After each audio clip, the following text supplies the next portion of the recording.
दिखने में भोला सा चेहरा पर कातिलाना मुस्कुराहट, दोनों हाथों में बंदूक का अचोक निशाना। ये था पंजाब का सबसे हैंडसम गैंगस्टर सुखवीर सिंह उर्फ सुक्खा कहलवां।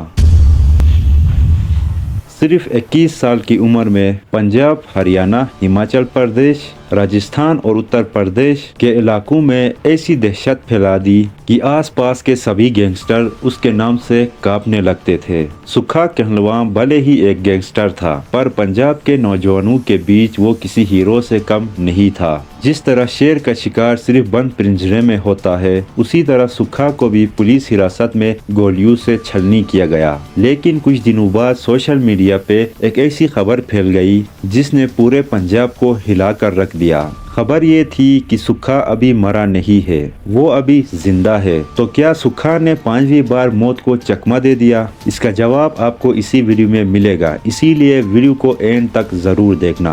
आपने बहुत से गैंगस्टर देखे होंगे, लेकिन यकीन मानिए इतना हैंडसम और दिल जला गैंगस्टर आपने आज से पहले नहीं देखा होगा। सुक्खा कहलवां की जिंदगी एक आम सी लड़के की तरह बिल्कुल सही चल रही थी। एक गर्लफ्रेंड, एक भाई, 150 एकड़ जमीन और एनआरआई माँ बाप। फिर भी सब कुछ होने के बावजूद वो पंजाब का सबसे बड़ा गैंगस्टर कैसे बना? उसे पंजाब का शार्प शूटर क्यों कहा जाने लगा? पूरे नॉर्थ इंडिया के गैंगस्टर उससे क्यों डरने लगे और उसे इतनी बेरहमी से क्यों मारा गया? चलिए एक एक करके जानते हैं।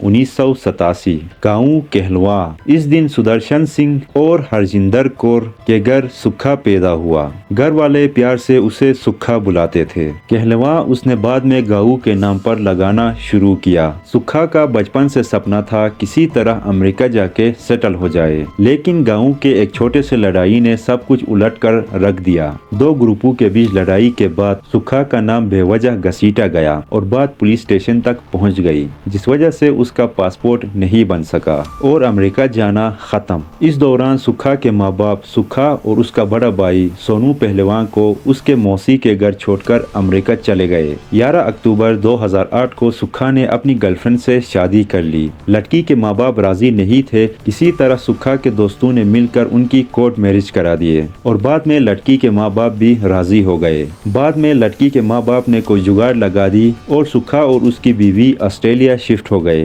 क्योंकि उसकी वाइफ एक बड़ी कंपनी में जॉब करती थी। कुछ महीने तक सब कुछ ठीक चलता रहा। सुक्खा की वाइफ जॉब करती थी और सुक्खा खुद घर संभालता था। उसकी बीवी हमेशा उससे कहती कि तुम भी कोई जॉब कर लो। कोई ढंग की नौकरी नहीं मिल रही थी, इस वजह से सुक्खा टैक्सी चलाता था। वो ज्यादातर समय घर से बाहर गुजारता था। इस वजह से उसे शक होने लगा कि उसकी बीवी का किसी और मर्द के साथ चक्कर चल रहा है। बाद में जब ये शक यकीन में बदल गया तो सुक्खा ने फ्लाइट पकड़ी और वापस गाँव आकर कोर्ट जाकर तलाक की अर्जी डाल दी और यहीं से सुक्खा की जिंदगी 360 डिग्री बदल गई। वो बुरी संगत में पड़ गया।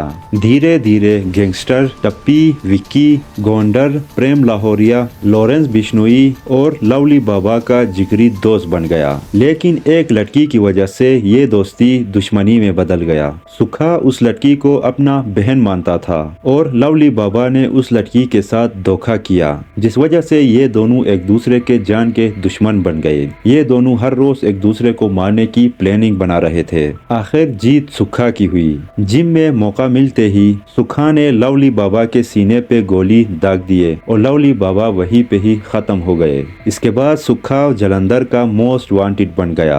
रोज नए केसेस दर्ज होने लगे। मीडिया में उसका नाम धूम मचाने लगा। उसे पंजाब का सबसे बड़ा शार्प शूटर कहा जाने लगा। कहते हैं कि सुक्खा के दिमाग में क्राइम का ऐसा नशा चढ़ गया कि उसने दांतों से ही किसी शख्स का गला काट के उसे मार दिया। अब आम लोग ही नहीं बल्कि बड़े बड़े गैंगस्टर भी उससे डरने लगे। कुछ ही सालों में मर्डर, कॉन्ट्रैक्ट किलिंग, रॉबरी और किडनैपिंग सारे केसेस उसके नाम के साथ जुड़ने लगे। 2010 में सुक्खा ने बीजेपी लीडर और पगवाड़ा के प्रधान गुदर्शन सिंह का सरेआम AK-47 से कत्ल कर दिया। अब तो बच्चा बच्चा उसे जानने लगा। हथियारों का शौक इस कदर कि फेसबुक पर रिवॉल्वर के साथ पिक्चर्स डालता और लाखों में लाइक्स आते। फिर जाके 2010 में वो जालंधर जेल से भाग गया, फिर पकड़ा गया, रोपर जेल भेजा गया, जहां से 2012 में फिर से भाग गया। राजस्थान भागा जहां पे इनकाउंटर हुआ, उसका एक दोस्त मारा गया और वो वहां से बच निकला।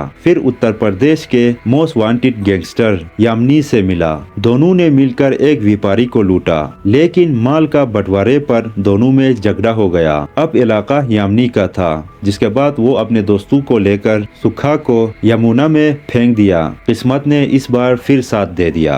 लोकल लोगों ने उसे देख के वहाँ से निकाला, फिर उसकी जान बच गई। सेहत ठीक होने के बाद सुखा वेस्ट बंगाल चला गया और छुप गया, लेकिन फोन ट्रेस होने के बाद पुलिस ने उसे फिर पकड़ा। इस बार उसे नबिहा जेल भेजा गया। यहाँ पे उसे पता चला कि उसका बड़ा भाई सोनू पहलवान कपूरथला जेल में मर गया। अफवाह उड़ी कि किसी गैंगस्टर ने उसे मरवाया है, लेकिन पुलिस ने बीमारी बता दी। दूसरी तरफ सोनू बाबा ने भी सुखा को मरवाने की सुपारी विक्की गोंडर को दे दी थी, क्योंकि सुखा ने लवली बाबा को मारा था और सोनू बाबा उसके खिलाफ गवाही दे रहा था। कोर्ट में दोनों का झगड़ा हो गया। सोनू बाबा ने सुखा को थप्पड़ मारा। सुखा ने धमकी दे दी कि तू बाहर आया तो तुझे नहीं छोड़ूंगा। अब सोनू डर गया कि सुखा अगर जेल से बाहर आया तो मैं जिंदा नहीं बचूंगा, इसलिए उसने पहले ही उसे मारने का प्लानिंग बनाया। 21 जनवरी 2015 को जब सुखा को बाजार से वापस जेल ले जाया जा रहा था, तो सोनू बाबा ने विक्की गोंडर को कंप्लीट प्लानिंग बता दी। गोंडर गैंग ने 25 लोगों के साथ नेशनल हाईवे पर पुलिस गाड़ी रोक ली। पहले तो टायर्स पे फायर किया, फिर पुलिस वालों को गाड़ी से उतारा। उसके बाद सुखा के ऊपर गोलियों की बारिश कर दी और सुखा वहीं पे ही खत्म हो गया। जिसके बाद सुखा को बीच रोड पे लेटा के भांगड़ा करने लगे, हवा में फायर करने लगे, ये कहते हुए कि सुखा नु गोंडर गैंग ने मार दी। पोस्टमार्टम में सुखा के जिस्म से 100 बुलेट्स निकाला गया। कुछ टाइम तक सब कुछ शांत रहा। फिर जाके 2019 में सोशल मीडिया पे अफवाह फैली कि सुखा अभी जिंदा है। उसका फेसबुक पेज एक्टिव हो गया। लोग कमेंट करने लगे। बाद में पता चला कि सुखा के लाइफ पर एक मूवी आ रही है, जो रिलीज होने से पहले ही बैंड हो गई, क्योंकि पंजाब के सीएम ने गैंगस्टर कल्चर को प्रमोट होने की वजह से रोक लगा दी। ये थी सुखा कहलवां की लाइफ की फुल स्टोरी। इसी के साथ वीडियो को यहीं पे क्लोज करते हैं। वीडियो पसंद आई हो तो वीडियो को लाइक करो, चैनल को सब्सक्राइब करो। हम मिलते हैं नेक्स्ट वीडियो में।